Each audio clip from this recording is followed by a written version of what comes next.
One of the more popular Mishnahs of Pirki Avos is a Mishnah at the end of Perek Beis of Avos. The Mishnah states, Rabbi Tarfon omer, hayom kotzer v'hamolachim meruba. The day is short and there's a lot of work to be done. And the following subsequent Mishnah is, Hu hayomer, lo yolech hamolach ligmer. The work is not for you to finish. You have to do your part of the job. These statements are very popular, said by Rabbi Tarfon. Before going into the detail of what the statement is about, let's try to understand, to know a little bit about the person who said it, about Rabbi Tarfon. Rabbi Tarfon, we do not know, in Sifrei Toldos, we do not know who his parents were, who his father or mother was. We know he was a Kohen. He was a Kohen, and his mother was a Bas Kohen, so he was a Kohen from both sides of his parents. It was mentioned in Gemara and Shas that he himself received Truma as being a Kohen. Not only received Truma during the time of Beis Hamikdash, even after the Churban, he still continued to take Truma and eat Truma. And he was asked by Rabbi Gamliel, why wasn't he one evening at the Beis Medrash, and he said he was busy by doing an avodah. And Rabbi Gamliel asked him, what kind of avodah do you have now? He says, eating Truma. And he ate Truma even after the Churban Bayis. Also, we find that he himself said that when he was younger, when he was a young boy, he went up to the Shalayim, to Beis Hamikdash, by Oil Regel, and he went up with his uncle, his mother's brother, and he saw a Kohen who was limping, but was serving Beis Hamikdash by blowing the Chatzotzros.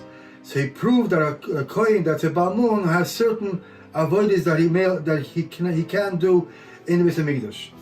Now we know that Rabbi Tarfon was a very wealthy man. The Gemara in Dorim says that Ashir Godloi is a very wealthy man, and we have two stories that happened with him. One is that the Gemara Paskin, that after they cut all the figs and the dates and all the fruits, and they put away the knives. Once the knives are put aside, all the cutting material, the machinery put aside, whatever fell down on the ground is called hefker. One time Rabbi Tarfon was walking in the field and he saw some fruits on the floor, and it was after the time that all the machinery of cutting was over, so he took one to eat. One of the guards saw him and he grabbed and said, aha, you're my ganav. A whole winter, a whole season, somebody was taking my fruits, my grapes, and now I found out who it was. He grabbed him and put him in a sack and schlepped him to the water and wanted to throw him into the lake, to the river. And as he was about to throw him to the river, Rabbi Tarfon said, Oi, Rabbi Tarfon, look what's happening to you. Oi, Tarfon. So when the guard heard the name Tarfon, says, you're Rabbi Tarfon? He opened up his sack, dropped him on the floor, and ran away. A similar story was, Rabbi Tarfon was so wealthy that the workers in his field did not know who the owner is. And one time he was walking his field, and at that time they were on the field. They were drying figs, so they put it out on the sun. He took one of the dry figs and he ate it. And he came over the manager of the field and grabbed him and says, "What are you stealing my fruits?" And he started banging him and hitting him.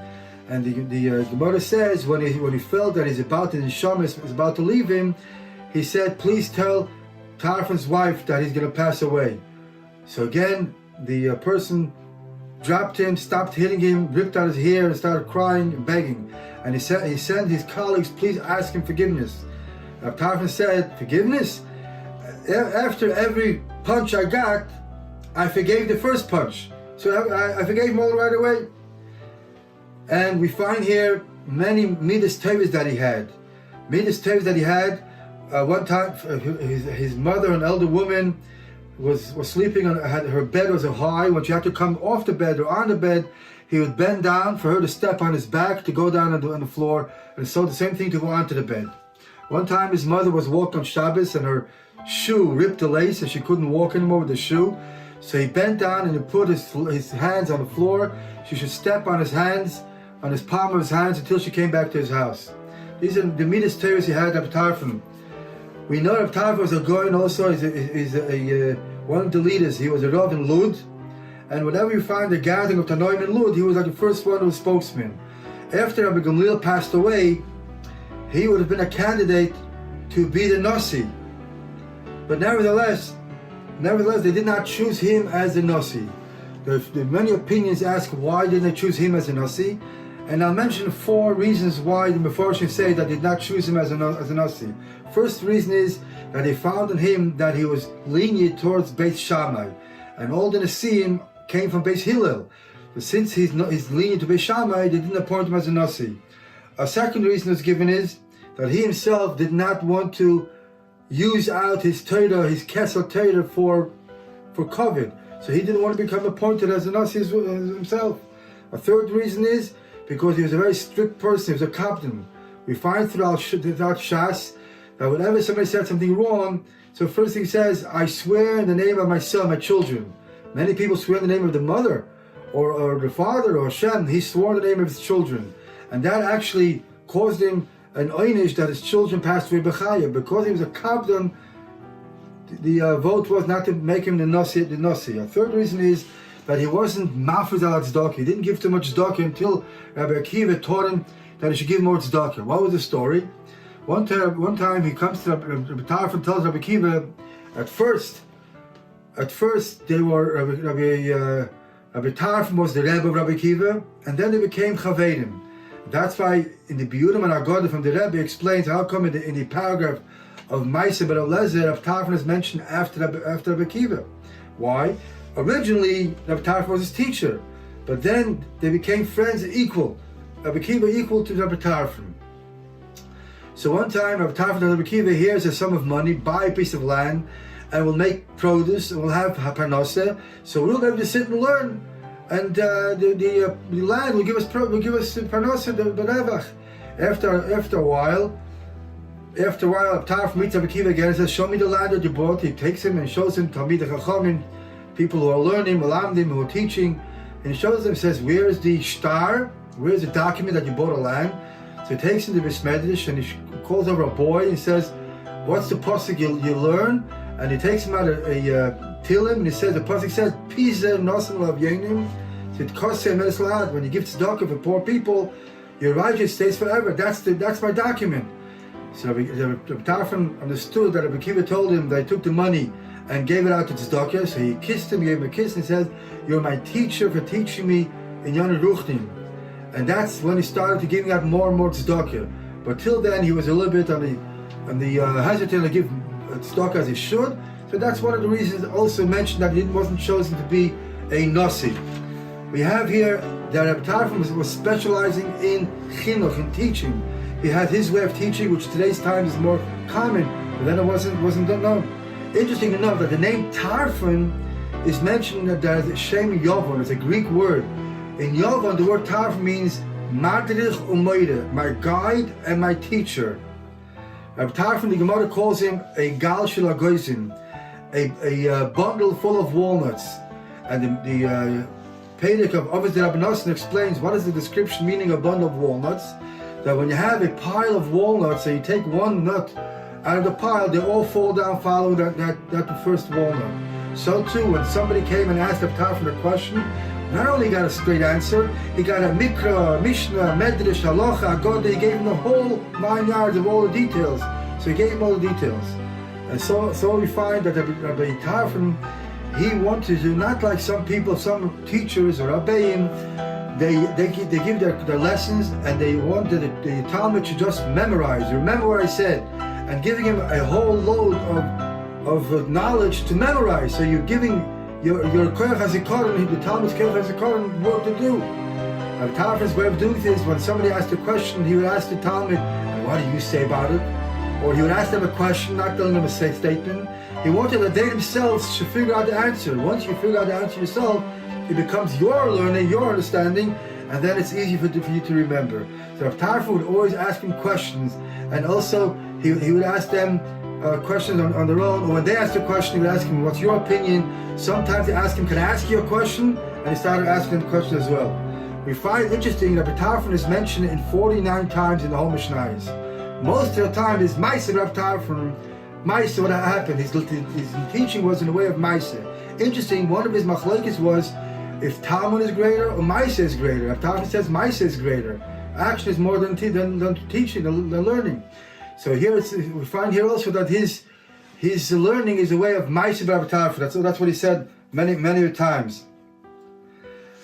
And we have here the title. The Gemara said that he's called Avihem Shel Kol Yisrael, the father of all the Eden. So we have two explanations. What does it mean, the father of all the Eden? A father means that he's the head, the leader, the Rosh, or a father, he's the loving. He's a loving person who cared about everybody. We find that he came before Yom Tov. He brought everybody in his family, his wife, his child, his children, each one a certain gift, what they need. Also, to mention, interesting, since he was a Kohen and he was a very wealthy Kohen, and people gave him a lot of truma, so he had a lot of truma. He couldn't eat all that, him and his wife. So one year, when it was a hungry year, what he did was he was mekadesh 300 women in order for them to become an Eishes Kohen, to be able to eat truma, because they had no food to eat. So he did that to give them a chance to eat. I'm going to get now to the point of the Mishnah. This Mishnah of Rabbi Tarfon that says here, Hayom Kotzer or Amlach Meruba, how does it fit into our Pirki? Our Pirki just spoke about the 5 Talmidim of Rabbi Yechon ben Zakkai. Interesting that Rabbi Tarfon is mentioned that he also was a Talmud of Rabbi Yechon ben Zakkai. But why does the Mishnah earlier not mention him? It only mentions 5 Talmidim because he was very young while they were more senior. So the Mishnah mentioned the 5 senior Talmidim of Rabbi Yechon ben Zakkai. And since he was a younger Talmud, it follows the order of mentioning the 5 Talmidim and then goes in. Otherwise, next page starts a kavya. A kavya would live before the Tarfon. And the Pirki always usually goes in the order of chronological, which means history goes first. So the 4 reasons I'm going to give why this Mishnah of Tarfon is in a place over here. One reason is because he's a Talmud of Rabbi Yechon ben Zakkai, just like we finished telling us what each one of the Talmidim said. Another Talmud said his statement.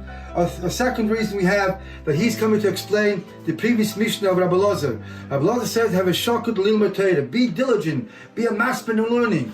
So Rabbi Tarfon explains to him, you have to learn because there's a short time and a lot to do. A third explanation is that Rabbi Lazar and Rabbi Tarfon are saying the same line, noticing, if you see Rabbi Lazar's words, he says, the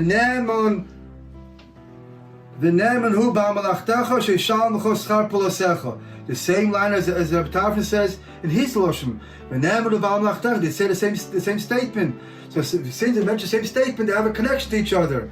A fourth pirush is that there's the machlekes in the beginning of this Pirki, Rebbe and Rabbi Gamliel. Rabbi Gamliel says Yofet Talmud Derech Eretz, Torah Derech Eretz. Rabbi Rebbe says no, only Torah. Here comes Rabbi Tarfon, the end of the Pirki, wants to make a compromise. It has to be Torah, it has to be Derech Eretz, or what should it be? So he says, since Hayom Kotzer and Amlach Meruba, put your time off for learning. That's the connection of this Mishnah to our Pirki.